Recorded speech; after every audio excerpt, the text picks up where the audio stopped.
இப்போ நீங்கள் வந்து மின்சாரத்துறையை மட்டும்தான் பேசுகிறீங்க. எனக்கு கிடைத்த தகவல்களில் வீட்டு வசதித்துறை அது வேற டிபார்ட்மெண்ட், அது வேற. அங்கேயும் சில டிஸ்கெல்லாம் காணாமல் போயிருக்கு. வணிக வரித்துறை, இப்படி எல்லா போக்குவரத்து துறை, பொதுப்பணித்துறை, எல்லா இடத்துலையும் இந்த மாதிரி தரவுகள் போயிருக்குன்னு வைங்க. இந்த டெண்டர் ரகசியங்கள்லாம் போயிருக்கு. இந்த ரகசியத்துடைய மொத்தம் ஊழல் தொகை வந்து ஒரு என்னை பொறுத்த வரைக்கும் ஒரு கடந்த ஆட்சியில் வந்து எப்படியும் வந்து தமிழ்நாடு வந்து 5 லட்சம் கோடி கடை வாங்கினாங்களா, ஒரு 2-2.5 லட்சம் கோடி இருக்கும் ஊழல். அதனால தான் நடந்திருக்கும்.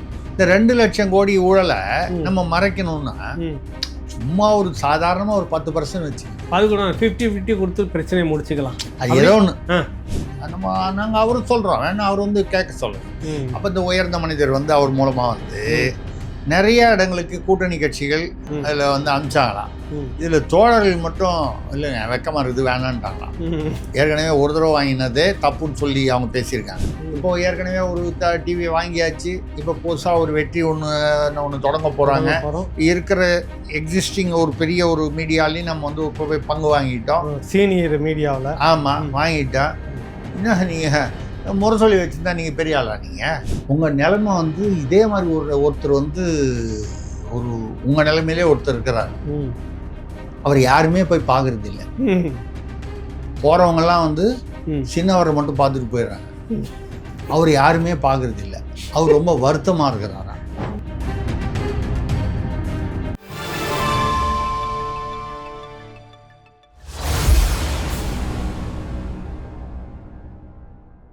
ராவணா பார்வையாளர்கள், தமிழ் உறவுகள் மற்றும் ராவணா நல விரும்பிகளுக்கு வணக்கம்.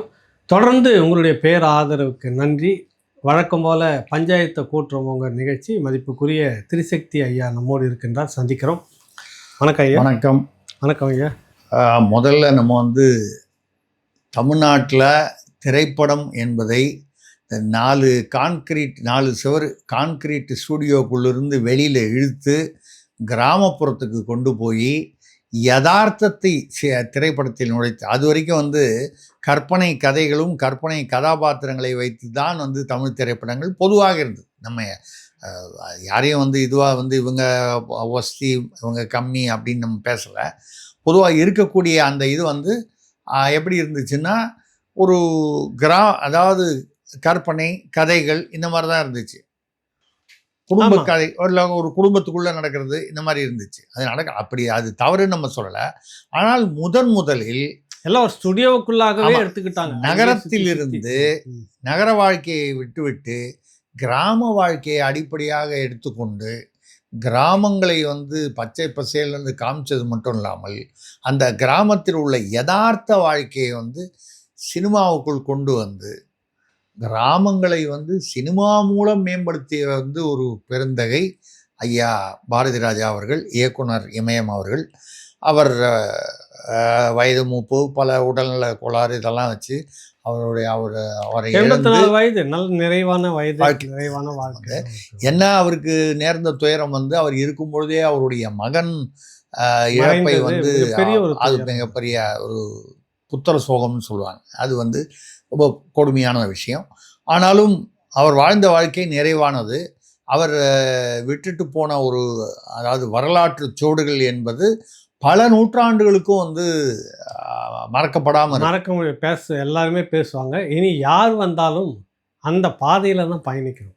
ஆமாம், கிராமங்களை நோக்கி நகரங்களை நோக்கி வெளிப்புறங்களில் தான். அது மட்டும் இல்லாமல் உண்மையை சொல்ல போனால் தமிழ் சினிமாவில் அதுக்கு முன்னால் கதாநாயகனாக இருக்கணும்னா ஹீரோ அப்படின்னா அழகாக இருக்கணும், அப்படி இருக்கணும், இப்படி இருக்கணும்னு அடையாளங்கள்லாம் இருந்தது. சாதாரண எளிமையான ஒரு ஒரு ஒரு ஒரு லுக் இருக்கக்கூடிய அவர்களை கூட பாமரர்களை கூட ஒரு கதாநாயகர்களாக்கி அந்த படங்களில் மூலமாக அந்த கதாநாயகனுக்கு வெற்றியும் தேடி தந்தவர் அவர். நம்ம யார் பேரையும் சொல்லக்கூடாது. நிறைய பேர் இருக்காங்க. அதில் அது உங்களுக்கு தெரியும், முடியெல்லாம் நிறைய சுருளாக வச்சுக்கிட்டு ஒருத்தர் நல்ல நடிகர், அருமையாக இருப்பார், கருப்பாக. அதுக்கு ஆனால் அவர் படத்தில் மிக பெரும் ஒரு சாதனை படைச்சிட்டு தான் இன்னும் கூட இருக்கிறார். இப்போ முடி இல்லை, அது வேறு விஷயம். திமுகவில் இருக்கிறாரு. தெரியும் நிறைய பேர் இந்த மாதிரி இல்லைங்க. அந்த மாதிரி நிறைய நான் என்ன மண் சார்ந்த முகத்தையும் அந்த கலைஞர், அதாவது அந்த அந்த கதாபாத்திரத்தை வந்து கதாநாயகன் ஆக்கினார். அந்த உருவத்தை இல்லை. அதுக்கு முன்னால் இருந்ததெல்லாம் வந்து கதாநாயகன் வரணும்னா அப்படி இருக்கணும், இப்படித்தான் அப்படி இருக்கணும். இருக்கணும்னு ஒரு ஆமா. ஒரு ஒரு இலக்கணம் மாதிரி ஒரு வச்சிருந்தாங்க. இலக்கணம் இருந்தது. அதை உடைச்ச அந்த இலக்கணத்தை உடைத்த ஒரு புரட்சியாளர் அவர். அது வெற்றியும் கண்டார். ஆமா, அது ஆமா, ஆமா. அவரால் வந்து சாதாரணமாக இருந்து ஒரு சின்ன துண்டு ரோல்ல நடிச்சிட்டு இருந்தவங்கலாம் திடீர்னு கதாநாயகர் ஆகியிருக்காங்க. நம்ம வந்து யாரையும் வந்து இப்படி அவங்களுக்கு திறமை இல்லைன்னு சொல்லலை, அவங்களுக்குள்ள இருந்த திறமையை வெளியில கொண்டு வந்தவர் அவர். அந்த வகையில் வந்து அவருடைய ஒரு அந்த இழப்பு. இறுதி நிகழ்வு நடந்த தேனிக்கு பக்கத்துல அவருடைய பண்ணை நேர்ல போயிருந்தோம் நாங்க. அங்க பண்ணை போய் இருந்து எல்லாத்தையும் முடிச்சிட்டு வர வரைக்கும் அங்கதான் இருந்தோம், பார்த்தோம். இறுதி வரை இங்க தொடங்கி இறுதி வரை அங்க இருந்தது வந்து சீமான்னு சொல்லலாம். அப்புறம் நடிகை ராதிகாவை பார்த்தோம், அவங்களுடைய தங்கை நிரோஷாவை அவங்க பார்த்தோம். இன்னும் நிறைய கலைஞர்கள், இயக்குனர் இந்த வெற்றிமாறன். சமயத்துல சொல்ல வேண்டிய ஒரு விஷயம், அ, அ. அவர் நான் வந்து 1978 அந்த காலத்துலேருந்து ஃபிலிமாலயால பேங்க்ல வேலை பார்த்துட்டு இருந்தேன். ம். ஆனாலும் ஃபிலிமாலயால எம்ஜி வல்லபன் இருக்கும்போது முதல்ல ஷோபா அவர்கள், நடிகை ஷோபா ம், ம், ம். கதாநாயகியாக நடித்தாங்களே அவங்க, ம். பாலு மகேந்திரா ம். படங்களில். நடிகை சரிதா பாலச்சந்திர படத்துலலாம் வந்தேன். ம். இவங்கள மாதிரி உள்ளவங்கள முதல்ல அட்டைப்படத்தில் கட்டுரையை போட்டு சினிமா பத்திரிகையாளனாக தான் நான் முதல்ல உள்ள நுழைஞ்சேன். பிலிமாலியான் அப்போ வந்துட்டு ஃபிலிமாலயால வந்தது. எம்ஜி வல்லபன் இருந்தார். ம். அப்புறம் நடுவில் எம்ஜி வல்லபன் வந்து உடம்பு சரியில்லாமல் ஒரு 7-8 மாதம் இருந்தபோது ஆசிரியராகவே வந்து, ஆனால் பெயர் போடாமல், ம். அப்போ வங்கியில் இருந்ததுனால பெயர் போட முடியாது, ம், ம். ஆசிரியராகவும் வந்து ஒரு ஆசிரியர் குழு ஒரு 3 பேர் சேர்ந்து அதில் நானும் ஒருத்தனாக இருந்தோம். ம். இல்லை எதுக்காக சொல்கிறேன்னா, அப்போ தான் வந்து அந்த அந்த பீரியடில் தான் ஒட்டி தான் கிழக்கே போகும் ரயில் வந்தது. ம். அதில் மிக சிறப்பாக அப்போ தான் நம்ம கவுண்டமணி ஐயா வந்து பட்டாளத்தானவன் அதில் வருவார். ம், ம். இந்த படத்தில் ஆமா, தான் ஆமா, நினைக்கிறேன். ஆமா. ஆமாம், அது கவுண்டமணின்னு அவர் ஃபேமஸ் ஆனது அந்த படத்தில் தான் இன்ட்ரடியூஸ் ஆகி. அப்போல்லாம் நிறைய பேர் எல்லாருமே அங்கே இப்போ ராதிகா, சுதாகர் எல்லாருமே புதியவர்கள். ஆனால் படம் வந்து எக்கச்சக்க சக்ஸஸ். அது எந்த அளவுக்கு வந்து எங்களை பாதிச்சதுன்னா, ஒரு இளைஞனா பத்திரிகையாளனா கிழக்கே போகும் ரயில் ஸ்பெஷல் அப்படின்னு போட்டு ஒரு ஃபிலிமாலயா வந்து ஒரு முழு கிட்டத்தட்ட 48 பக்கம், 48 பக்கமும் கிழக்கே போகும் படத்தை ரயிலை பத்தி பற்றி மட்டுமே. அது ஒரு நடிகரை பற்றி, நடிகை, அவங்களுடைய இன்டர்வியூ, அப்புறம் டெக்னீஷியனு, இப்படி வந்து அதுக்கு போடும்போதே கிழக்கே போகும் ரயில் ஸ்பெஷல்னு போட்டோம். அது வந்து பாரதி ராஜா அவர்கள் வந்து செய்த ஒரு சாதனை. நம்ம செய்தது சாதனை இல்லை, அந்த சாதனையை நம்ம வந்து லேசாக அப்படி வந்து படம் எடுத்து காமிச்சோம். அதையெல்லாம் நினைத்து பார்க்கும் பொழுது அவர் எப்படிப்பட்ட ஒரு சாதனையை செய்தார். நீங்கள் சொல்லும்போது அப்படின்றது அந்த இடத்துல ராதிகா அவர்கள் அங்கேயே இருந்தார்கள், சீமான் அவர்கள் இருந்தார்கள், இவங்கெல்லாம் நிரோஷா போன்றவர்கள் இருந்தார்கள் என்றால் அவர்கள் அந்த நன்றி நிறைய கலைஞர்கள் வந்திருந்தாங்க. வந்திருந்தாங்க. அந்த சுற்று வட்டார மக்கள் அதுதான்.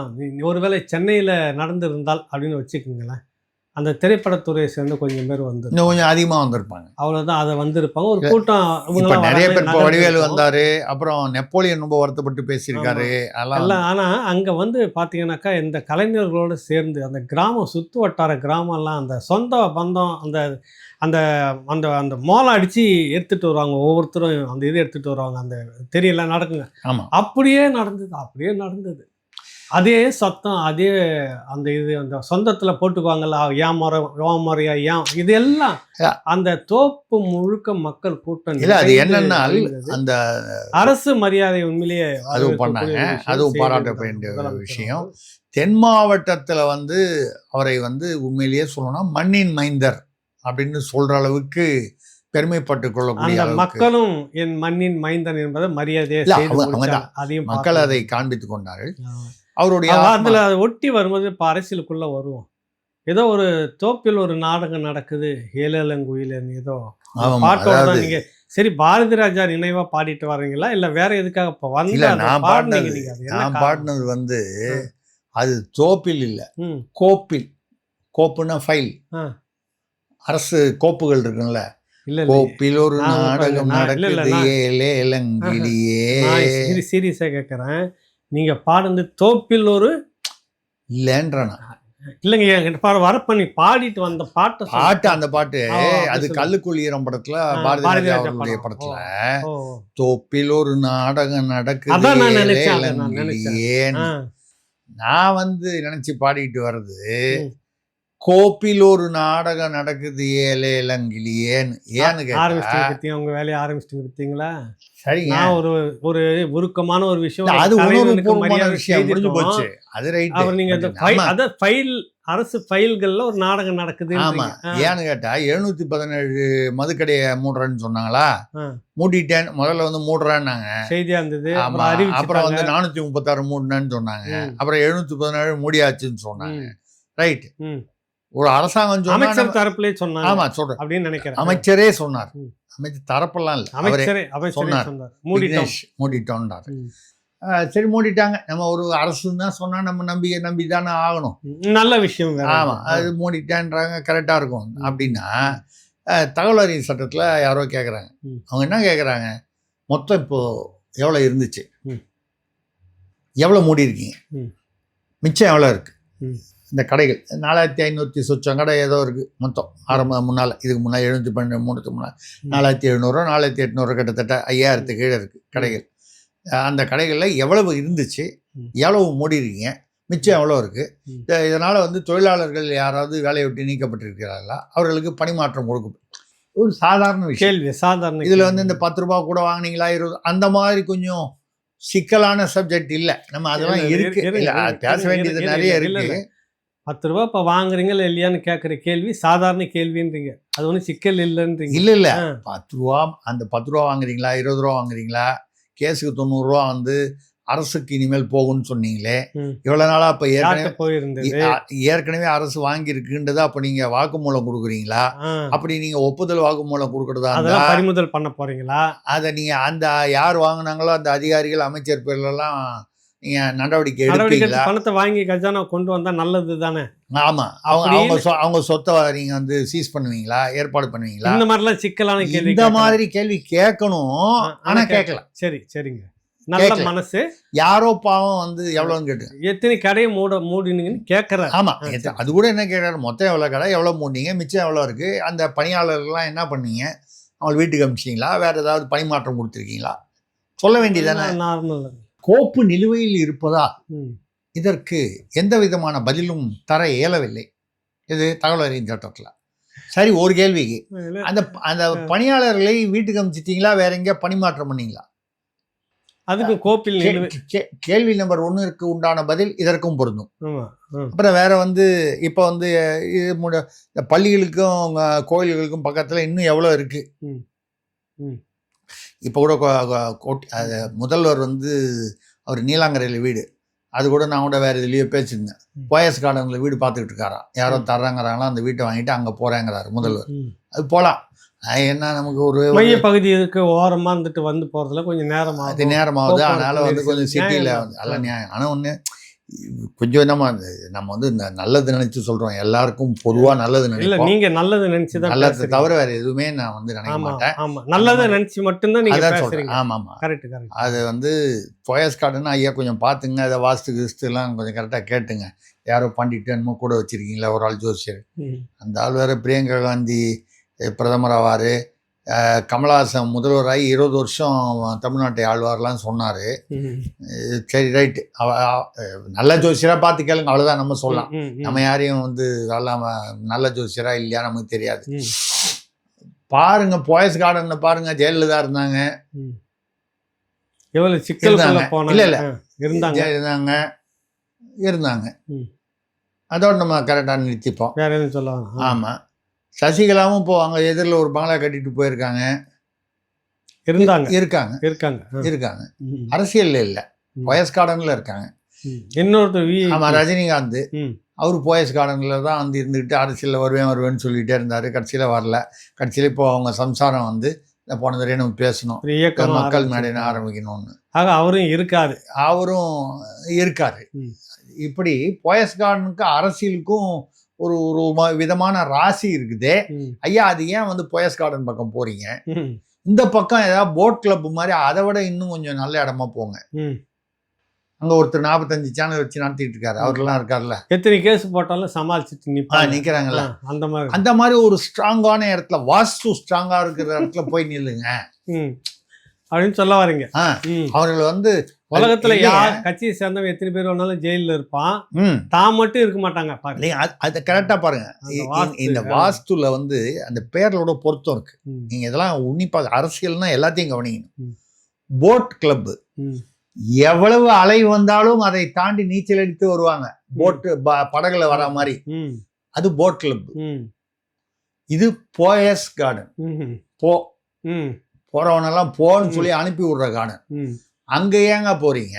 சரி. போட் கிளப்புக்கு வேணா நமக்கு என்ன தெரியும்? நல்லதுக்கு தான் நம்ம நல்லதுக்கு சொல்றோம். கெட்டதுக்கெல்லாம் எதுவும் நம்ம ஆமா. சொல்றதே இல்ல, இப்ப எங்க வரோம்னா, அவர் நீலாங்கரையிலேருந்து வராருல, ம். டெய்லி வரப்போற வழியில கொட்டிவாகத்துல 2 பக்கமும், இந்த பக்கம் ஒரு பெருமாள் கோயில், அந்த பக்கம் ஒரு அம்மன் கோயில், ம். அப்புறம் ஒரு பள்ளிக்கூடம் இருக்குது. அது பக்கத்துல ஸ்கூல் வந்து எல்லாம் இருக்குது. அங்க ஒரு டாஸ்மாக் வந்து மூடணும்னு வந்து போராட்டம் நடக்குது. ம். முதல்வர் தினம் அந்த வழியாகத்தான் தன் வீட்டிற்கு சென்று வருகிறார். தினமும் அந்த இடத்துல தான் போராட்டமும் பண்றாங்க. பண்றாங்க. அவர் வரும்போது மட்டும் போராட்டத்தை எல்லாத்தையும் வீட்டுக்கு போங்கப்பான்னு சொல்லி கழிச்சு விட்டுருவாங்க. அவர் போனதுக்கு அப்புறம் மறுபடியும் போராட்டம் வந்து அவர் நீங்க இப்போ நான் சொல்றது உங்களுக்கு புரியுதா? கோப்பில் ஒரு நாடகம் நடக்குது ஏலேலங்கிலியே. நான் பாடுறதுல என்ன தப்பு இருக்கு சொல்லுங்க? ஒரு தப்பும் இல்ல. தோப்பில் ஒரு நாடகம் நடக்குதுன்னு சொல்ற மாதிரி நினைச்சிட்டு இப்போ கோப்புக்குள்ள வந்து இந்த கோப்புகள்ல நிறைய கோப்பு மாயமாகிற விஷயமும் நடந்துங்குது. ஹார்ட் டிஸ்க் அது ஹார்ட் டிஸ்க் வந்து அது என்னங்க, அதுக்கு என்னங்க அமைச்சர் ஆட்சியில அப்படிங்க பொறுப்பாகும். கம்ப்யூட்டர் உள்ளேன்னு வந்து யாரோ திருடிட்டு போயிட்டான், தரவுகள்லாம் திருடிட்டு போயிட்டான். அது வந்து நாங்கள் வந்து எவ்வளோ கரெக்டாக 2 வாரம் வெயிட் பண்ணி பார்த்துட்டு தரவு தானாக திரும்பி வருதா. ஒரு கால் நைட்டில் இந்த எலி குச்சி ஓடுற மாதிரி இந்த தரவுகள்லாம் டேட்டாலாம் வந்து கம்ப்யூட்டர்லேருந்து வெளியே குச்சி வெளியே போயிருக்கலாம். அப்புறம் போய் சுற்றி கிட்டி பார்த்துட்டு நைட்டில் எப்படி இருக்குது, இரவில் சென்னை எப்படி இருக்குதுன்னு பார்த்துட்டு திரும்பி வந்து காலையில் கம்ப்யூட்டரில் உள்ளே போயிடலாம். இந்த மாதிரி இருக்குதுன்னு 2 வாரம் வெயிட் பண்ணிவிட்டு கரெக்டாக நாங்கள் வந்து சிந்தாரிப்பேட்டை போலீஸ் ஸ்டேஷனில் இன்ஸ்பெக்டர்கிட்ட கூப்பிட்டு நாங்கள் கொடுத்துட்டோம் பாருங்க. அவர் பாவம் ஏற்கனவே வந்து 2 ஒரு 4 இந்த செயின் பறிப்பு, பிக் பாக்கெட்டு, அப்புறம் எங்கள் வீட்டில் ஆடு காணும், கோழி காணும்னு வந்து இந்த மாதிரி கேஸெல்லாம் ஒரு சிந்தாரிப்பேட்டையில் அந்த மாதிரி ஒரு போலீஸ் ஸ்டேஷன்னா அந்த மாதிரி பல வழக்குகள் இருக்கும். அவன் என்ன அடிச்சுட்டான், போனான், வந்தான், எங்கள் வீட்டு வேலையை பிரித்து போட்டான், இந்த அடிக்கடி தரார். ஏங்க ஒரு தரவு இவ்வளோ முக்கியமான தரவு, ரகசியமான தரவாக இருக்கக்கூடும்னு வருது. யாருக்கிட்ட போகணும்? கமிஷனர்கிட்ட போகணும், இல்லை சைபர் கிரைமில் போகணும். அது என்ன சிந்தாரிப்பேட்டை போலீஸ் ஸ்டேஷன், அது ஒரு 2 வாரம் பொறுத்து போகிறீங்க. எல்லை எங்கேயும் அங்கே தான் கம்ப்ளைண்ட் தரணும். எங்கே போனாலும் கீழே அங்கே தான் போகணும். நீங்கள் எங்கே போனாலும் கமிஷன்கிட்ட கொடுத்தாலும் அங்கே தான் இல்லை. நீங்கள் ரூல் வந்து எப்படின்னா, கமிஷனருக்கு எழுதினாலும் அவர் அங்கே வந்து அவங்க வந்து அதை வந்து பதிவு பண்ணி உங்களுக்கு அக்னாலஜ்மெண்ட் நீங்கள் வந்துருச்சுன்றதை பதிவு பண்ணி. ஆமாம், ஐஓ சம்மந்தப்பட்ட இன்ஸ்பெக்டர் தான். இல்லை இன்வெஸ்டிகேஷன் ஆஃபீஸர் ஒன்று இல்லை. இந்த மாதிரி விஷயங்களில் இது வந்து சிந்தாரிப்பேட்டையில் உள்ள வந்து அந்த மின் அலுவலகத்துலேருந்து ஒரு கம்பி திருடிட்டு போயிட்டாங்கன்னா நீங்கள் சொல்றது சரி. இது தமிழ்நாடு முழுக்க உள்ள டெண்டர் சமாச்சாரங்கள். இது வந்து சிந்தாரிப்பேட்டைக்கு மட்டும் சம்மந்தம் உள்ள விஷயம் இல்லை. காதுல பூ சுத்தாதீங்க, அது இல்லை. இது தமிழ்நாடு முழுக்க சம்மந்தப்பட்டதுன்னா கமிஷனர்கிட்ட, இல்லை தமிழ்நாடு சென்னை மட்டும்னா கமிஷனர்கிட்ட, தமிழ்நாடு முழுக்கன்னா டிஜிபி கிட்டே போடும். தமிழ்நாட்டுக்கு அவர் தானே காவல்துறை தலைவர். இல்லை சைபர் கிரைமுக்கு போகலாம். ஏன்னா இது வந்து ஒரு டேட்டா, இந்த மாதிரி கம்ப்யூட்டர் கணினி சம்மந்தமான விஷயம். அதெல்லாம் இல்லாமல் சிந்தாரிப்பேட்டைக்கு போய் அப்புறம் இப்போ சிபிசிஐடிக்கு வந்துருக்குது. அதெல்லாம் வந்து ஒரு பக்கம் 2023 அன்னைக்கு இருந்த திமுக அரசு நிலக்கரி இறக்குமதி, நீங்கள் பழக்கப்பட்ட நீங்கள் நடத்தின பிஸ்னஸ் அதுன்னு நினைக்கிறேன், கரெக்டுங்களா? ஒரு பெரிய இந்தியா சவுத் இந்தியா கார்பரேஷன் அப்படின்ற பேரில் நிலக்கரி வாங்கி ஏற்றுற ஒரு செட்டியார் ஐயப்பனுக்கு தான் அது வெளிச்சம். சரி, அது அண்ணாமலை இப்போ அந்த ராஜா இது ராணி சீதையால் இருக்கு, அங்கே இருந்தது ஆபீஸ். இதுக்கு மேலே என்ன சொல்கிறது உங்களுக்கு? அந்த இதில் வந்து அந்த குரூப்பு மின்சாரம் தயாரிக்கிறதும் பண்ணுறாங்க, இறக்குமதி கவர்மெண்ட்டுக்கு பண்ணி கொடுக்குற வேலையும் பண்ணுறாங்க. கிட்டத்தட்ட ஆயிரக்கணக்கான கோடிகள் வந்து அதில் சம்மந்தப்பட்ட பண தொகையை மட்டும் காணலை. அன்றைக்கி ஊழல் முறைகேடு. இப்போ இருங்க, இந்த ஹார்ட் டிஸ்க் காணாமல் போணுச்சுல, இதுக்குள்ளாகவும் அதில் நிறைய இருக்குது. புரியும்னு சொல்கிறேன். இப்படி எத்தனை முதலைகள் அதுக்குள்ளே வந்து அப்படியே இருங்க. இப்போ நீங்கள் வந்து மின்சாரத்துறையை மட்டும்தான் பேசுகிறீங்க. எனக்கு கிடைத்த தகவல்களில் வீட்டு வசதித்துறை அது வேற டிபார்ட்மெண்ட். அது வேற. அங்கேயும் காணும். அங்கேயும் சில டிஸ்கெல்லாம் காணாமல் போயிருக்கு. இதே மாதிரி இன்னும் எவ்வளோ துறையில் வந்து டிஸ்க்கு காணாமல் போகுது, தரவுகள் காணாமல் போயிருக்கு. இது காணாமல் போனதுக்கு பின்னால் என்னெல்லாம் ஒளிஞ்சிருக்கு, மர்மங்கள் என்ன இருக்குது, இது ஒரு பெரிய ஒரு இந்த என்ன சொல்கிறது, ஒரு புராண படம் எடுக்கிற அளவுக்கு வந்து. சரி, உண்மையிலே காணாமல் போச்சா? காணாமல் போன மாதிரி நான் இப்போ பண்ணிட்டு பிரச்சனையை பண்ணிட்டு இது எல்லாத்தையும் ரகசியமாக வச்சுட்டு உங்களுக்குள்ளே கூப்பிட்டு நான் சரி பண்ணிக்கிற வேலையை பார்க்க போகிறோமா? எல்லாத்துக்கும் ஒரு விலை இருக்குல்ல. எல்லாத்துக்கும் ஒரு விலை இருக்கு. விலை காஸ்ட். இல்லைங்க, விலைன்னா தெரியல. விலைன்னா ப்ரைஸ். ஓ, அப்படி இங்கிலீஷில் புரியுற மாதிரி தமிழ் சொல்லணும். அதாவது ரேட் இருக்குல்ல, ஒரு இவ்வளவு தரவுகள், இந்த தரவு மொத்தம் இதுல வந்து கிட்டத்தட்ட ஒரு 1,00,000 கோடி. நான் சொன்ன ஒரு கம்பெனி மட்டுமே 2,000 கோடிக்கு மேல. நான் சொல்றேன் பொதுவா எல்லாம் வீட்டு வசதித்துறை, அந்த துறை, இந்த துறை, பதிவுத்துறை, வணிக வரித்துறை, இப்படி எல்லா போக்குவரத்து துறை, பொதுப்பணித்துறை, எல்லா இடத்துலயும் இந்த மாதிரி தரவுகள் போயிருக்குன்னு வைங்க. இந்த டெண்டர் ரகசியங்கள்லாம் போயிருக்கு. இந்த ரகசியத்துடைய மொத்தம் ஊழல் தொகை வந்து ஒரு என்னை பொறுத்த வரைக்கும் ஒரு கடந்த ஆட்சியில் வந்து எப்படியும் வந்து தமிழ்நாடு வந்து 5 லட்சம் கோடி கடை வாங்கினாங்களா, ஒரு 2-2.5 லட்சம் கோடி இருக்கும் ஊழல். அதனால்தான் நடந்திருக்கும். இந்த 2 லட்சம் கோடி ஊழலை நம்ம மறைக்கணும்னா சும்மா ஒரு சாதாரணமா ஒரு 10% வச்சுங்க. அது கூட 50-50 கொடுத்து பிரச்சனையை முடிச்சுக்கலாம். அது ஏதோ ஒன்று ஒரு ஒரு ஒரு ஒரு ஏதோ ஒரு அண்டர்ஸ்டாண்டிங். 1 லட்சம் கோடி வருமானம் வருது இல்ல, இருக்கலாம், சந்தேகம் இல்லை. இது வந்து என்னன்னா, இதை வந்து நீங்க வந்து உண்மையிலேயே ஒரு மிகப்பெரிய விஷயமாக இதை வந்து எடுத்துக்கொண்டு இந்த எப்படி காணாமல் போச்சு, ஏன் காணாமல் போச்சு, யாரோ 2 பேரை பிடிச்சிங்க, ஏங்க அவங்க 2 பேரை வந்து அவன் எடுத்துட்டு போய் பெங்களூர்ல யாருக்கிட்டயோ சும்மா என்னத்துக்குன்னு தெரியாம 50,000 ரூபாய்க்கு வித்துட்டானா. ஆனா அந்த தரவுல எதுவுமே ரகசியம் எதுவும் இல்லையா. எதுவும் இல்லாத எதுக்கு 50,000 விற்கணும்? எதுவும் இல்லாம அவன் ஏன் சும்மா அதை முதல்ல டவுன்லோட் பண்ணி எடுத்துட்டு போனோம். அவன் இந்த ஹார்ட் டிஸ்க் எல்லாம் அங்கிருந்து திருடிட்டு போனோம். அந்த ஹார்ட் டிஸ்க்கு திருட்டு போய் அந்த காயலாங்கடையில புதுப்பேட்டையில போட்டா 500 ரூபாய் கூட வராது, 200 ரூபாய் வரும். அதுக்கு ஏன் 50,000 ரூபாய் கொடுக்குறான்? ஏன் கொடுக்கணும்? இதுக்கு பின்னால நிறைய கேள்வி இருக்கு. யாருக்கு இதெல்லாம் பேசணும்னாக்கா கேஸ் ஃபைல் பண்ணி கைது பண்ணுவாங்களா? டான் ஜிட்டோ பத்தி பேசினா வந்து பிடிச்சிருவாங்க. இல்லை, நான் தான் கேட்கல. அது என்ன டான் ஜிட்டோவா என்னமோ சொல்றாங்க. நான் இங்கேயே ஒப்புதல் வாக்குமூலம் கொடுத்துறேன். மக்கள் நான் எதுவும் பேசல, எல்லாம் ஐயா திரிசக்தியார் தான் பேசினாரு. மாட்டி ஐயா, நான் டான் ஜிட்டோன்னு வந்து இந்தோனேஷியாவில் ஒருத்தர் இருந்தாருங்க, அவரை பத்தி நான் பேசினா அது இந்தோனேஷியால இருந்து இல்லை, அது கேஸ் போடணும். நீங்க எப்படி போடுவீங்க? தமிழ்நாட்டில் இந்தியாவில் எப்படி போடுவீங்க? நான் டான் ஜிட்டோன்னு ஒருத்தரை பத்தி பேசுறேன், அப்ப என்ன பண்ணுவீங்க? அப்புறம் சரியா, சரி, எப்படி ரவுண்டு கட்டினாலும் ஒண்ணும் முடியல. அதனால வந்து சரி, இதெல்லாம் வந்து எனக்கு ஒன்றும் புரியல. ஒரே அக்கப்போரா இருக்குது. சாதி மதம் இதெல்லாம் வந்து ஒழிக்கணும்னு பாடுபட்டுட்டு இருக்கிறோம் நாங்க வந்து. அதுவும் இப்ப யாரு பாடு? நாங்கங்க நாங்கன்னா இப்ப டிவிக்கு ஆட்சி வந்து. ஓ சரி சரி சரி. இல்ல இல்ல இல்ல இது இது நீங்க என்ன இப்ப இந்த டிவிக்குன்னு ஒரு ஆட்சி உங்களுக்கு ஞாபகம் வரலையா? இல்லைங்க, அது எப்படி இல்ல மாரிதாஸ் மாதிரி பண்ணாதான் உங்களுக்கு ஞாபகம் வரணுமா? பண்ணு நாளைக்கே இல்ல இல்ல, அதெல்லாம் ஒண்ணும் இல்ல. மாரிதாச நாங்கன்னா யாரு மாரிதாச பண்ண போய் யார் அசிங்கப்பட்டது? மாரிதாச அசிங்கப்பட்டாரு. அதனால அசிங்கம்னா தொடச்சிட்டு போறான். அது விஷயமா அது நாஞ்சி சம்பத்து கேட்டா சொல்லிட்டு போறாரு, துப்புனா தொடச்சுக்கணும், அந்த மாதிரி தொடச்சுக்கும். அது இப்ப நாங்கன்றது டிவிக்கு வந்துட்டு இருப்பாரு. புரிஞ்சுக்கிட்டேன். சாதி மதத்தை இப்படியாக அறிகுறிகள் பள்ளிக்கூடத்தில் எந்த ரூபத்தில் வந்தாலும் சரி, எந்த ரூபத்தில் வந்தாலும் என்னென்ன கயிறு கட்டிட்டு என்னென்ன சமூகத்துக்கு என்னென்ன கயிறுன்னு கட்டிக்கிட்டு போகிறது, அந்த பழக்கம் கூடவே கூடாது, அனுமதிக்க கூடாது என்று எல்லா பள்ளிகளுக்கும் அறிவுரை. அங்கவே நாங்கள் வந்து அறுக்கிறோம், வேர்லேயே அறுக்கிறோம் சாதியை. கயிறு கட்டி அடையாளம் இந்த மத அடையாளங்கள்லாம் போகக்கூடாதுன்னு சொல்லி பேசிக்கிறப்ப நீங்கள் சிவப்பு கயிறு கட்டிக்கிட்டு வந்து அதுவும் என் எதிர்க்க இப்படி காட்டுறீங்கன்னா நீங்கள் வந்து எங்களுக்கு சவால் விடுறீங்களாப்பா? எனக்கு புரியல. நீங்கள் வந்து இல்லை நீங்கள் உண்மையிலே இப்போ எந்த பக்கம் இருக்கிறீங்க சொல்லுங்கள். நீங்கள் நடுநிலைவாதியா இல்லை உங்களுக்கு டிவிக்கு எதிராக நீங்கள் இதை பண்ணி நீங்கள் என்ன உத்தரவு போகிறது நான் மீறி கட்டிக்கிட்டு இருந்தால் என்ன பண்ணுவீங்கன்னு கேட்குறீங்களா? இவ்வளோ நல்லா தானுங்க ஐயா வந்தீங்க, அப்படிதான் கட்டுவாங்க. இல்ல இல்ல இல்ல நான் இப்போ உங்களுக்கு ஓப்பனா இல்ல, இப்ப ஏன் கட்டின்னு வந்தீங்க? இவ்வளவு நல்லா தானே வந்தீங்க. அப்படிதான் கட்டுவேன். அந்த கையை ஆட்டி வேற காட்டுறீங்க. அப்படிதான் கட்டுவேன். சிவப்பு கயிறு கட்டியிருக்கேன். இது வந்து மதம் சம்பந்தப்பட்டது. நீங்க வந்து கல்வி பள்ளி கல்வித்துறை அமைச்சர் ராஜ்மோகன் சொன்னாரு தானே சொல்றீங்க. அவர் என்ன சொன்னாரு? சாதி மத அடையாளங்கள் கல்வி கூடங்களுக்குள்ள வளாகங்கள் கல்வி கூடங்களுக்குள் வந்து இருக்கக்கூடாது. வரக்கூடாது. நல்ல அப்படின்னா விஷயம் என்ன அர்த்தம்? ரைட்டு. நான் ஐயா. பள்ளிக்கூடத்துல மட்டும் இல்ல, நம்மள மாதிரி பெரிய மனுஷரும் அதெல்லாம் திறந்துட்டு இருக்கணும்னு அர்த்தம். நீங்க இப்படி கட்டிட்டு வந்து என் எதிர்க்க உட்காந்து இப்படி இப்படி நான் சொல்ல காட்டுறீங்க. வரிசையா சொல்லிடுறேன், கேட்டுங்க. ஆ. முதல் கேள்வி, ஆ. ஐயா பள்ளி கல்லூரியில் வந்து இந்த சாதி மதம்லாம் உள்ள வரக்கூடாதுன்னு, அதாவது அந்த மாதிரி அடையாளங்கள்லாம் வரக்கூடாதுன்னு சொல்றீங்க. சரி கயிறு கட்டிட்டு வரக்கூடாது, சரி.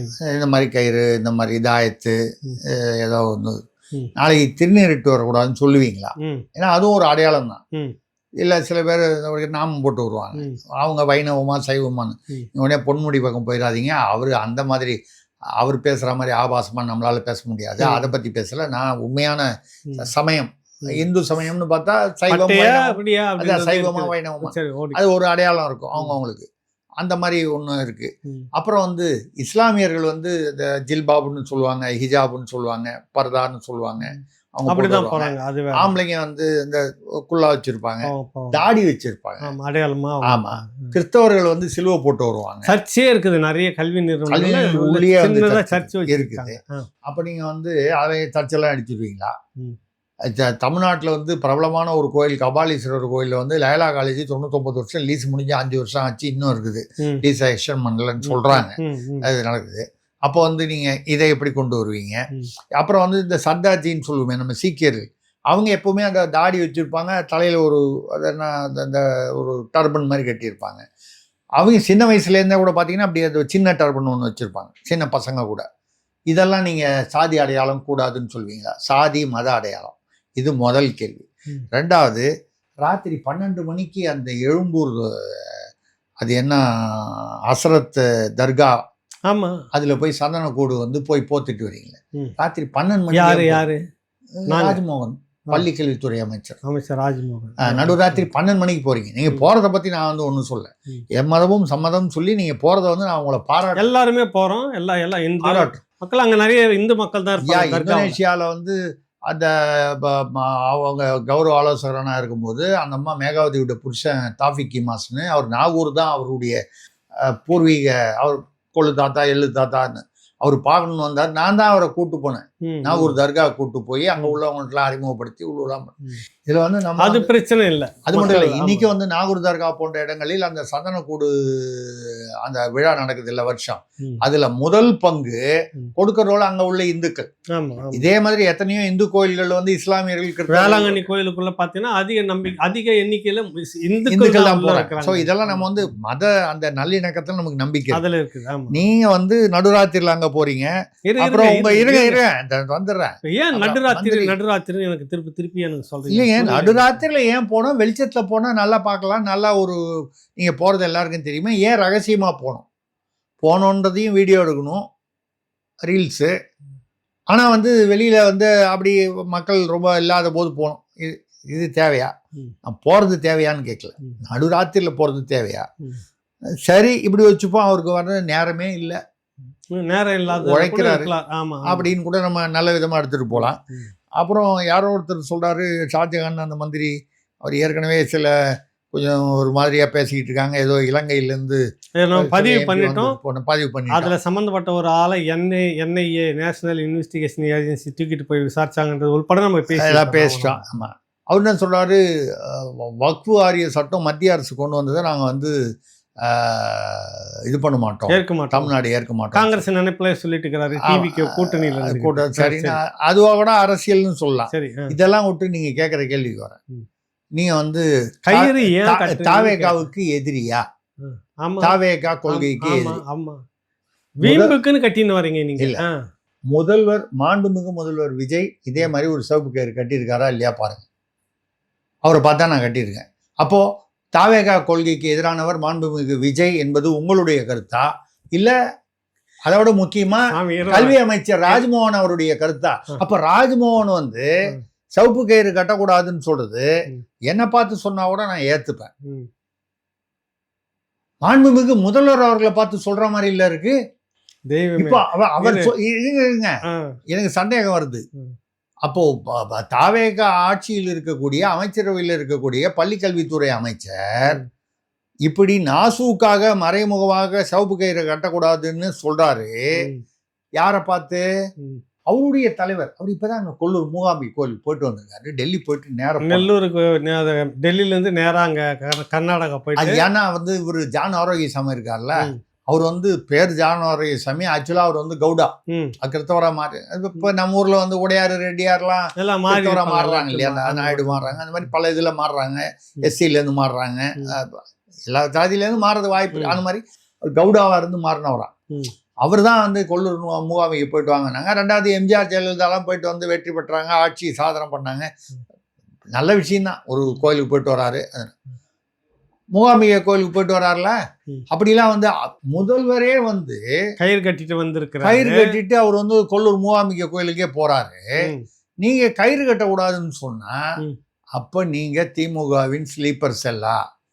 இல்லைங்க, எங்களுக்கு கொள்கை தலைவரே பெரியாரை தான் நடுவில் வச்சுக்கிறோம். அப்புறமா பக்கத்தில் சைடில் போனா போதுன்னு காமராஜர் வச்சுக்கிறோம். அப்புறமா போனா போதுன்னு வெள்ளி நாச்சியார். மையம் வந்து எங்களுக்கு பெரியார் கொள்கை அது இருக்குது இல்ல, எங்ககிட்ட. நான் இப்ப கேக்குறது என்னன்னா, சிவப்பு கயிறு இந்த மாதிரி கயிறு கட்டக்கூடாதுன்னு சொல்றது, சரிங்க, நீங்கள் ம். மாண்புமிகு முதல்வர் விஜய் அவர்களை பார்த்து சொல்கிறீர்கள். அவர்களை பார்த்து சொல்கிறீர்களா? அந்த அளவுக்கு ஒரு அமைச்சருக்கு தைரியம் வந்து விட்டதா? உங்க கால் கொஞ்சம் காட்டுங்க, ஆ. நான் உழுந்து கும்பிட்டுறேன். ஆ. என்ன இவ்வளோ தூரம் வம்புல இழுத்து வந்து நிக்க வைக்கிறீங்க பாருங்க. இல்ல இல்லைங்க, ஒரு கேள்வியை கேட்டுங்க. இல்லைங்க, நான் சுத்தி மாண்புமிகு வளைச்சு முதல்வருக்கு எதிராக இல்லைங்க. இருக்கிறீங்களான்னு என்ன வந்து மாட்டி விட மாண்புமிகு பாருங்க. முதல்வர் அவர்கள் சிவப்பு கயிறு கட்டினாருன்றதை நான் படத்துல பார்த்துட்டு, ம். எனக்கு யாரோ ஒரு நரசிம்மர் கோயில்ல இருந்து அனுப்பிச்சாங்க. அட, நம்ம வந்து அனுப்பிச்சிருக்காங்க, ம். நம்ம முதல்வரே கட்டியிருக்காரு. ம்.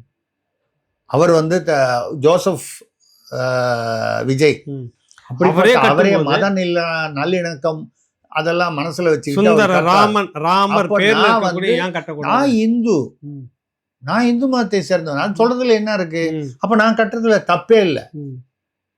அப்படின்னு கட்டுறேன். இப்ப அமைச்சர் முதலமைச்சருக்கு அப்ப எதிராக நீங்க பேசியிருக்கிறாரு. இப்ப நீங்க திரிசக்தியாரை விமர்சனம் செய்தால் ம். மாண்புமிகு முதல்வர் விஜயை நீங்கள் விமர்சனம் செய்வதாக இல்ல அர்த்தம். சாமி, ஆ. நான் எந்த விமர்சனம் பண்ணல, என்ன ஆளை விட்டுருங்க. ஆ. நீங்க வந்து இப்ப ராஜ்மோகன், அமைச்சர் ராஜ்மோகன் தம்பி இன்னும் முன்னாடி நீங்க என்ன சொல்லிட்டீங்க. என்ன வேணா சொல்லுங்க, இல்ல இப்ப நம்ம உரிமையா அமைச்சர் என்ன வேணா சொல்லுங்க, ஆ. என்ன வேணா திட்டுங்க, ஆ. என்ன ஜாதி வெறி பிடிச்சவன் சொல்லுங்க, ஆ. இல்ல மத வெறி பிடிச்சவன் சொல்லுங்க. ம்.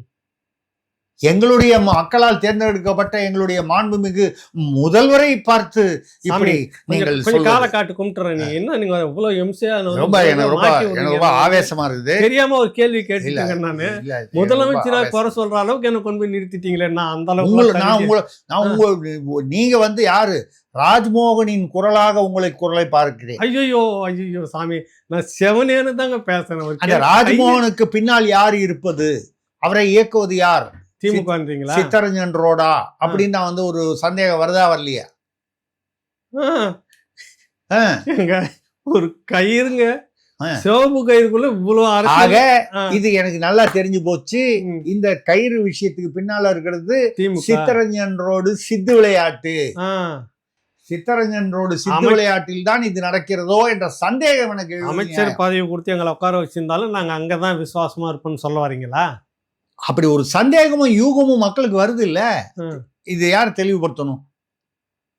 இப்ப ராஜ்மோகன் வந்து வெளியில வந்து, ஐயா நான் சொன்னது வந்து விதிவிலக்கு வந்து முதல்வர் அவர்கள் விதிவிலக்கு, சரி, அவர் கட்டிக்கலாங்க, ம். மத்தவங்க தான் யாரும் கட்டிக்கூடாது சொல்லணுமா இல்லையா?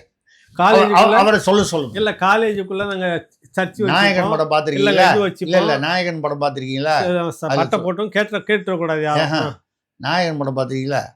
அவனை நிறுத்த சொல்லு, நான் நிறுத்துறேன். அவனை நிறுத்த சொல்லு, நான் நிறுத்துறேன்.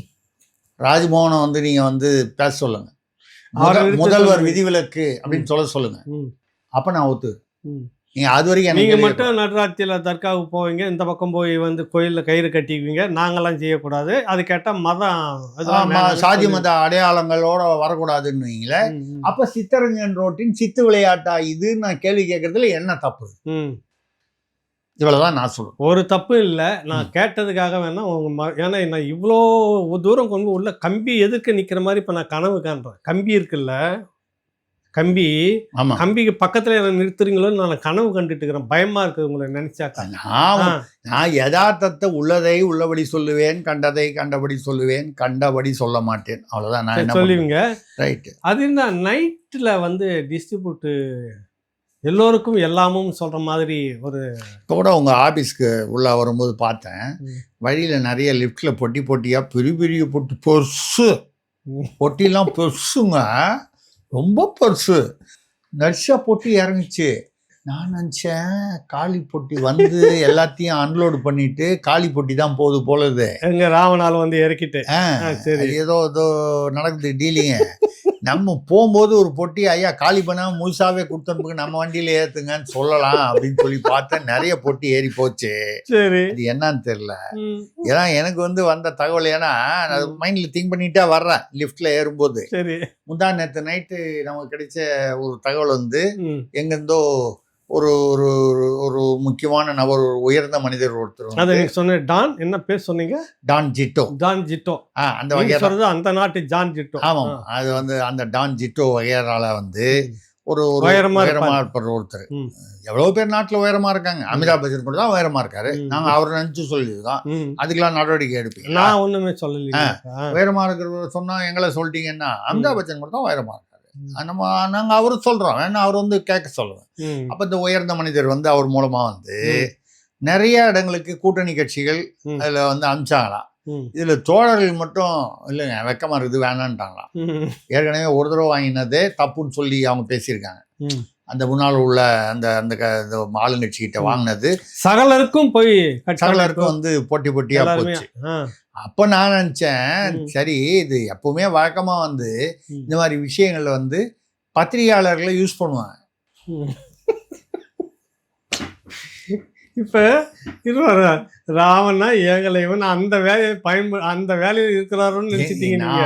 எனக்கு தெரியாதுங்க, பொட்டியெல்லாம் போச்சு. ஆ. இவ்வளோ பொட்டி போகுது, வாரம் வந்து தொண்டை தண்ணிக்கையே பேசிக்கிட்டு இருக்கேன். ஒரு பொட்டி நமக்கு அனுப்பக்கூடாதா? அதை நம்ம வண்டியில் தான் இடம் இருக்குது. நம்ம கூட கொஞ்சம் அட்ஜஸ்ட் பண்ணி ஒதுங்கி உட்காந்துக்கிறேன், பொட்டியை ஏற்றக்கூடாதா அப்படின்ற ஒரு எண்ணம் எனக்கு வருமா வராதா? எங்க வந்தது. ம்.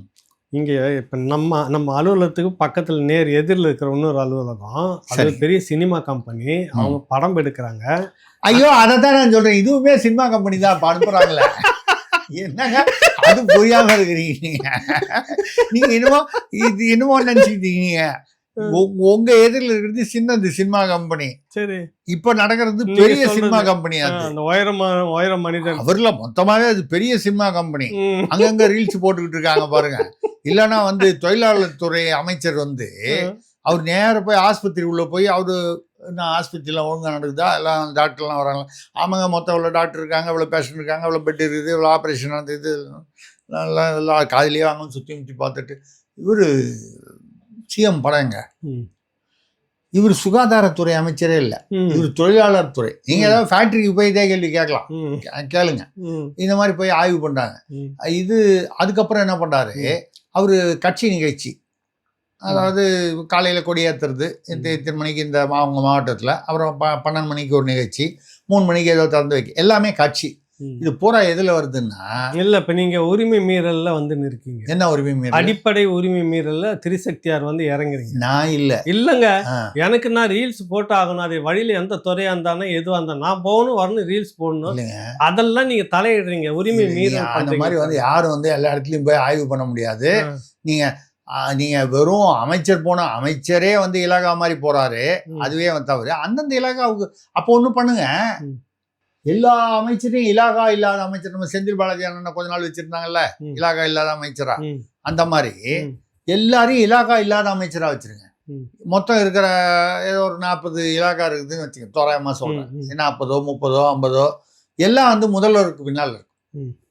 இவங்கெல்லாம் இலாகா இல்லாத அமைச்சர்கள், எங்க வேணாலும் போய் ஆய்வு பண்ணலாம். ஐயா, அமைச்சர் போய் ஆய்வு பண்ணா போடல, அவன் தாவைகளை உள்ளூர் நிர்வாகின்றான், அவன் போய் நான் ஆய்வு பண்றேன், ஹாஸ்பிட்டல் ஆய்வு பண்றேன், அங்க அந்த அரசாங்க அலுவலகம். சரி, எங்க ஆட்சி சமூக அக்கறை பொறுப்பு இருக்குது, எல்லாருக்கும் இருக்குது, கேட்கறோம். நீங்க கேட்காமவே இருந்துட்டீங்க 5 வருஷமா. அதனாலதான் மோசமாகி போச்சு. உள்ளூர்ல நாங்க கண்காணிப்புல இருக்கிறோம், கேட்கறோம். தப்பா அது? நீங்க கேட்குறீங்கிறதான் பிரச்சனை, கேள்வி இல்லை, கேட்குறீங்கிறதான் பிரச்சனை. போற இடங்கள்லாம் வந்து கேள்வி இல்ல, கேட்குறீங்கன்றதுதான் பிரச்சனை. நீங்க செங்கல் சூளையா மாசம் 1 லட்சம் ரூபாய், நாங்க தான் ஆட்சியில் இருக்கோம் தெரியுமில்ல, ஒருத்தர் கனியம்பாடி வேலூர்ல, இந்த மாதிரி பல இடங்கள்ல வந்து நடக்குது. இதெல்லாம் வந்து என்ன அந்த அது அது வரைக்கும் தான் நீங்க பார்த்தீங்க ரீல்ஸ். அதுக்கு பிறகு நடந்தது நீங்க பார்க்கலையே. என்ன மாசம் 1,00,000 ரூபாய்னா நீங்களே வாங்க, அந்த வேலையை விட்டுட்டு இந்த தொழில் நீங்களே செய்துட்டு மாசம் 1,00,000 ரூபாய் எனக்கு கொடுத்துருங்கன்ட்டாரா அந்த ஆளு. நீங்க நடத்திக்கங்க. மறியல் போராட்டம் வந்து பண்ணிட்டாங்க, அந்த மாதிரிலாம் நடக்குது. சரி. இப்ப கூட பாத்தீங்கன்னா விவசாயிகள்லாம் வந்து மறுபடியும் போராட்டம். ஐயோ, அந்த சினிமா கம்பெனி தான் இதுன்னு சொன்னீங்கல்ல, நான் சொல்ல வந்தது சொல்லிடுறேன், அப்புறம் அதை ஒட்டி பேசுங்க. இந்த எதுக்கு கம்பெனி அவங்க சினிமா படம் எடுக்க போகிறாங்க அந்தமானுக்கு 20 நாள். நீங்கள் அந்த துறையை சார்ந்து இருந்தீங்க, படம்லாம் தயாரிச்சிங்க. அதுக்கு என்னென்னலாம் தேவையோ எல்லாத்தையும் வந்து பெரிய சூட்கேஸ் எல்லாமே அதுவும் ரெண்ட்டிலே எடுத்துருவாங்களாம். அதில் எல்லாம் வச்சு 20 சூட்கேஸ் இங்கேருந்து போகுது. நீங்கள் என்னன்றீங்க இதில் ஒன்று எனக்கு கொடுத்தான்னா ஏகலைவன். இப்போ அங்கே டிஸ்ட்ரிபியூட் நைட்டில் நடந்ததுன்னு சொல்கிறீங்கல்ல, இங்கே நடந்தது யா வழியாக நடக்குதோ, சில பத்திரிகையாளர் அதுக்கு துணையாக இருக்கிறாங்களோன்னு பேசுனீங்க. அங்கே வந்து நில்லுங்க. என்ன இல்லைங்க, இப்போ நம்ம கேள்விப்பட்டது ஒன்று இந்த மாதிரி பணம் வகைரா இந்த மாதிரி ஆட்கள் மூலமாக போகுது. ஆமாம். அதுக்கப்புறம் வந்து ஏதோ ஒரு முக்கியமான ஒரு ஏற்கனவே ஒரு டிவி ஒன்றை வந்து உயர்ந்த மனிதர் வாங்கிட்டாருன்னு சொல்லி நம்ம பேசியிருக்கோம். ஆமாம், நம்ம தான் முதல்ல நீங்கள் ராவணாவில் பேசணும். சரி. அதுக்கப்புறம் பார்த்தீங்கன்னா இப்போ வந்து வெற்றி டிவின்னு ஒரு தனி சேனல் ஒன்று ஆரம்பிக்க போகிறாங்களா. அதுவும் வந்து அந்த உயர்ந்த அந்த குடும்பத்திலேருந்து தான் ஒருத்தர் வந்து கவனிக்க போகிறாரு. அது மட்டும் இல்லை, அதான் எல்லாமே இன்வெஸ்ட்மெண்ட்டு, அதை கவனிக்கிறது, அதுக்கு சிஇஓவாக இருக்கிறது எல்லாமே அவங்க வகையால தான். சரி. இதை தவிர எதையும் விட்டு வைக்கிற மாதிரி இல்லை. ஒரு சீனியரான பத்திரிகை ஒன்று ரொம்ப வருஷமா இருக்கு தமிழ்நாட்டில்.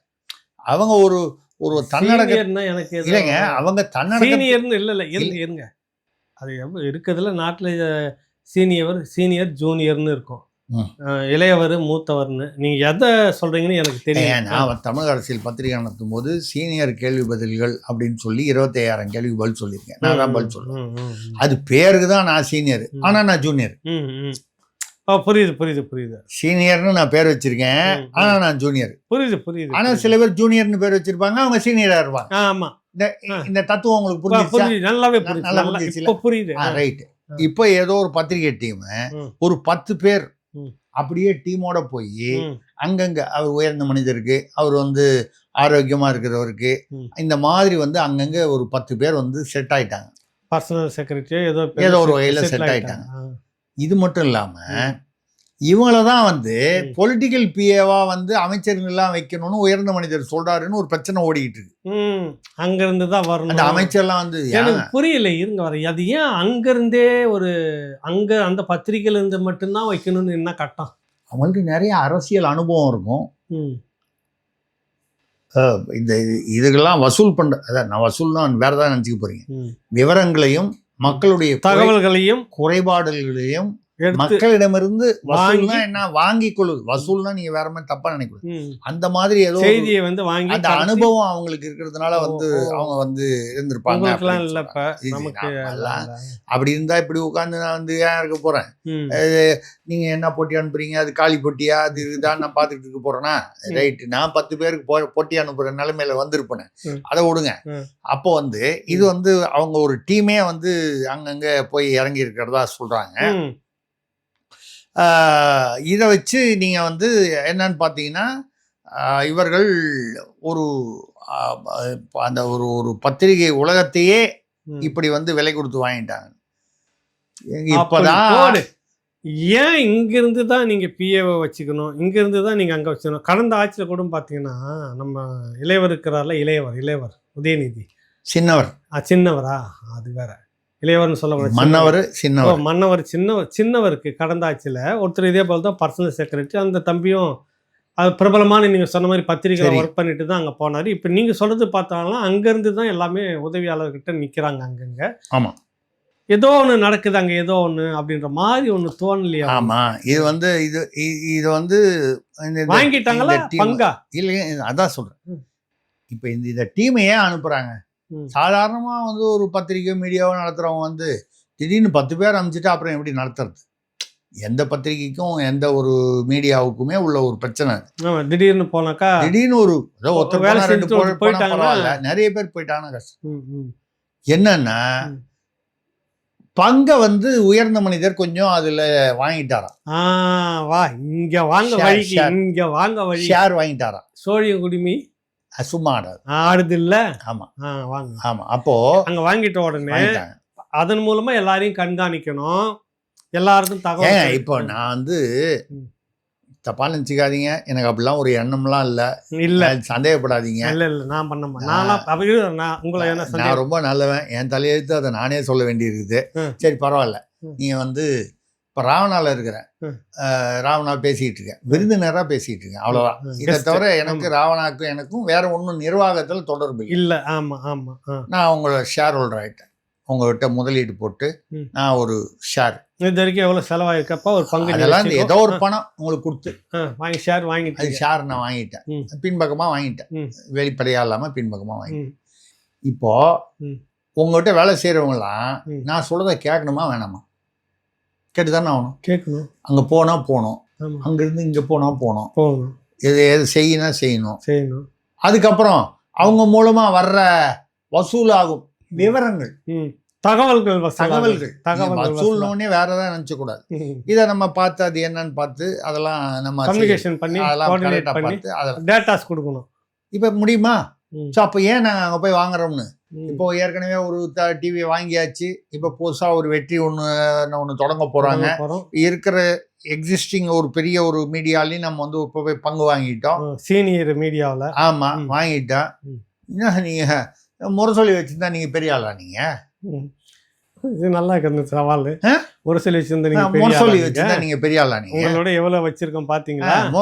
முரசொலி யார் படிக்கிறா? ம். உங்கள் திமுககாரங்களே வந்து அவன் வந்து பார்த்துட்டு முரசொலி ரைட்டு அப்படின்னு சொல்லிட்டு வேற ஒரு பத்திரிகை தான் நியூஸுக்கு படிக்கிறான். ம். இங்கே வந்து என்ன வந்துருக்குது, ஏதாவது செய்தி நம்ம விளம்பரம் கொடுத்தது வந்துருக்குதா, காசு ம். கொடுத்தோமே ம். இந்த விளம்பரம் போட்டிருக்காங்களான்னு பார்த்துட்டு அதை மடித்து வச்சுட்டு ம். நியூஸ் படிக்கிறதுக்கு வேற பத்திரிகை. ம். அப்படி இருக்கும்போது ம். நாங்கள் பாருங்க ம். எக்ஸிஸ்டிங் மீடியாவில் கரெக்டாக உள்ள பூந்துட்டோமா இல்லையா? வந்துட்டுமே. நாங்கள் ஆட்சிக்கு வந்ததே அப்படி தானே. ம். 2 பேர் ஆட்சிக்கிட்டாங்க, நீயா நானான்னு. ம். திமுக அதிமுக சரி. சைக்கிள் கேப்ல உள்ள பூந்து வந்துட்டோமா இல்லையா? வந்துட்டோம். ஆ. அதே மாதிரி இப்போ நாங்கள் வந்து புதுசாக மீடியா கம்பெனி ஆரம்பிக்கணும், புதுசாக அதை ஆரம்பிக்கணும், புதுசாக அப்படிலாம் நாங்கள் கிடையாது. ம். எல்லாத்துலயும் ஏற்கனவே இருக்கிறது நாங்க தான் முடிவு பண்றோன்ற மாதிரி போய் உட்காந்துரும். நாங்கள் உள்ள இருக்கிறதே விலைக்கு வாங்கிடுவோம். ம். அநேகமாக இப்போ நம்ம பேசுகிறோம்ல, ம். உங்களுக்கு ஆஃபர் வந்தாலும் வரலாம் எனக்கு ராவணாவுக்கு. ம். ஏங்க ராவணால நம்ம ஆளுங்களே நம்மள மதிக்க மாட்டேங்கிறான், நீங்க வேற அவங்க வேற இல்லைங்க, சொல்ல மதிச்சு முடியாதுங்க. பேசலான்றீங்களா? லக்கு யாருக்கு எப்படி அடிக்கும்னு சொல்ல முடியாது. இப்போ அங்க இப்போ யாரெல்லாம் லக்காயி எந்தெந்த பதவியில உட்கார்ந்துருக்காங்கன்னு பார்த்தா அப்படின்னு நம்ம ஒரு பெருமூச்சு விடுற மாதிரி தான் இருக்குது. அதனால பார்த்தீங்கன்னா உங்களுக்கு ஒரு லக்கு திடீர்னு ராவணா 52% ஷேருங்க, எவ்வளோ சொல்றீங்க அப்படின்னு கேட்கலாம்.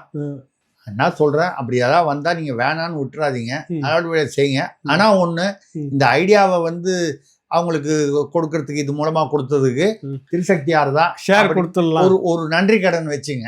ஷேர் அது என்ன நன்றி, நான் சூக்கா சொல்கிறேன், நன்றி கடன் வச்சுங்கன்னு சொல்கிறேன். அதுதான், இவ்வளோதான் நம்ம சொல்லக்கூடியது. இதுக்கு மேலே ஒன்றும் பண்ண முடியாது. ஒருவேளை நீங்கள் என்ன பிரச்சனைனா சத்தமாக சொல்லாதீங்க, நம்ம 2 பேருக்குள்ள மட்டும் பேசிப்போம்.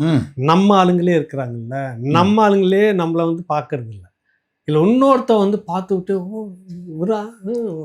பேசு என்னன்னு வாங்க, ஐயோ நடந்துற போகுதுன்னு நினைக்கிறீங்க. இப்போதான் தெரியுது, நீங்கள் சொல்லும் போது தான் எனக்கு தெரியுது உங்கள் நிலைமை வந்து இதே மாதிரி ஒருத்தர் வந்து உங்கள் நிலைமையிலே ஒருத்தர் இருக்கிறார். அவர் யாருமே போய் பார்க்கறது இல்லை. போகிறவங்கெல்லாம் வந்து சின்னவரை மட்டும் பார்த்துட்டு போயிடுறாங்க. அவர் யாருமே பார்க்கறது இல்லை. அவர் ரொம்ப வருத்தமாக இருக்கிறாரா. இதுக்காக நம்மள கேர், நம்ம ஒருத்தர் இருக்குன்னு மறந்தே போயிட்டாங்க எல்லாம். எவ்வளோ தடவை ஜெயிச்சிருக்காருயா, ஒரே ஒரு இடத்துல ஒரு தடவை தோத்துட்டாரு, 3 தடவை தோத்துருக்காரு, 10 தடவை. அது கௌரவமான, அது முன்னால இருந்த போது, இப்போ சிட்டிங்கா இருக்கும்போது தோத்துட்டாரு. சாதாரணமா ஒருத்தர் வந்து அடிச்சு போயிட்டாங்க. இந்த ஒன்றியம் வராம பாருங்க, அந்த காலத்துல உழுது கும்பிடுவான். இப்படி போகும்போது அப்படி பார்த்துட்டு அங்க போறான். எப்பா எங்க போற, என்னாச்சு, எப்படி இருக்கு, நான் தான்யா, இல்ல என்னப்பா, என்ன நல்லா இருக்கிறியா, என்ன ஒன்றும் பார்க்காமையே போற. சின்னவரை பார்த்துட்டு வர, முக்கியமான அவர் பார்த்துட்டு வரேங்க. வந்துட்டு திரும்பி போகும்போது இந்த பக்கம் வந்தா பிடிச்சிக்கு போறாருன்னு சொல்லிட்டு அப்படியே இறங்கி போயிடறான். இது ரொம்ப வருத்தமா இருக்காருன்னு சொல்லிட்டு ஆ, இவங்க வந்து இப்படி வருத்தமா போனார்னா அது நல்லா இருக்காது ம், சொல்லிட்டு இவங்களே செட்டப் பண்ணி ம், டெய்லி ஒரு 5-6 பேர் ம். முன்னாள் பத்திரிகையாளர்கள் இது சும்மா இந்த ஃப்ரீலான்ஸ் பத்திரிகையாளர்னு சொல்லிட்டு அப்படியே அங்கங்க கேட்டா மூத்த பத்திரிகையாளர்னு சொல்லி போட்டுக்கிட்டு சில பேர் சரி. அலைஞ்சிக்கிட்டு இருப்பான். சரி சரி சரி. அவன் எந்த பத்திரிகை அட்வைசரு, அவன் ஆலோசகரு. வாழ்க்கையில எந்த பத்திரிகையிலுமே முழுசா ஒரு வருஷம் கூட இருந்திருக்க மாட்டான். ஆ. ஆனா மூத்த 100 பத்திரிகையாளர் பக்கம் கூட எழுதியிருக்க எழுதியிருக்க மாட்டாங்க. மாட்டான். சரி. ஆ, பத்திரிகையில இருந்தா கூட ஒரு பக்கம் ஏத படிக்க தெரியாத இருப்பான், இல்ல எழுதாம இருப்பான். சரி. இந்த மாதிரி நிறைய இருக்காங்க. எல்லா துறையிலயும் இருக்கா மாதிரி இருக்காங்க. ம், இது மாதிரி இதெல்லாம் இருக்கு பாருங்க. ம், இதெல்லாம் கூப்பிட்டு ம். தலைவர் வந்து பாரு, ம், வந்து பார்த்துட்டா ம். அவர் இப்ப ஃப்ரீயா இருக்காரு. 1 மணி நேரம் கூட பேசிட்டு இருக்கலாம், ம். ஒன்றும் தப்பு இல்லை. அவன் வெளியில போய் அவரை பார்த்தேங்க, ம், 3/4 மணி நேரம் 1 மணி நேரம் வரைக்கும் என்கிட்ட மனம் விட்டு பேசி கொண்டிருந்தான். ம். அவருக்கு அப்படின்னு வந்து சொல்லணும் வெளியில. ஆமா சொல்லணும். அவன் என்ன பண்ணுவான் வெளியில ராவணா அந்த மாதிரி வந்து சொல்லிக்கணும்னு இதெல்லாம் நீங்க சொல்ல வரீங்க. அது மாதிரி வந்து சொல்லி டெய்லி ஒரு 5-6 பேர் 7 பேர் உருவாக்குது. செட் பண்ணி இவங்களே ம். போய் பேச விட்டு ம். ஆலோசனை. ஆனா அவர் சந்தோஷம். நம்மளையும் வந்து உட்காந்து ஆலோசனை பண்ணாங்களே பத்திரிகையாளர் இருந்தாலும் பாருங்க, நம்ம பதவியில் இல்லைன்னா நம்மளை விட்டு கொடுக்காம வந்து பாக்குறாங்க அப்படின்னு சொல்லிக்கணும். ஆமா. இப்போ ஒரு அம்மா கூட பாருங்க, ம். அது ஏதோ ஒரு மாவட்டத்துல இருந்து ஒரு அம்மா, ம். அந்த மாவட்டம் போய் அழுவாச்சு. ஆ, என்னன்னு, நான் தோத்துருந்தா கூட பரவாயில்ல, ம். ஐயா நீங்க தோத்துட்டீங்களே, ம், என்னால ஜீரணிக்கவே முடியல, ஆ, சரி. 1 மாசமா சாப்பிடவே இல்லை. ஆ, ம். ஆ, இப்ப அப்படி சொல்லும் போது ஆ. சாப்பிட்ட பிரியாணி ஏப்பம் வருது. எப்பவும் அது கூட சேர்ந்து. ஆமா, ஆ, அந்த ஏப்பத்தையும் விட்டுட்டு ஒரு அழுவாச்சியா ஒரு அம்மா அழுகுறாங்க. இதெல்லாம் வீடியோ வருது. ஆ. ஸோ அப்ப நான் இப்ப நீங்க சொல்றத பார்த்தா செட்டப் யாருமே என்னை வந்து கண்டுக்கலன்னு சொன்னீங்கன்னா, ம். நீங்களும் இதே மாதிரி உங்க ஆட்களை வச்சு செட்டப் பண்ணி 4 பேர் டெய்லி வந்து விசாரிக்கிற மாதிரி ஏற்பாடு பண்ணீங்க. நான் யாரையோ சொன்னேன், நீங்க வந்து ஏதாவது நினைச்சுக்காதீங்க. என்னதான் சொல்றீங்க? உங்களை தான் சொன்னேன், ஆமா. வேற ஏதோ காதுல விழுந்துச்சு அதை சொன்னேன், சரி அவ்வளவுதான் விஷயம். சரி, ரொம்ப நன்றி ஐயா. 2வது இதுல பஞ்சாயத்து வேற இன்னொரு பெரிய பஞ்சாயத்து இருக்கு, பேசிடுவோம். பேசுங்க. நன்றி, வணக்கங்க. வணக்கம்.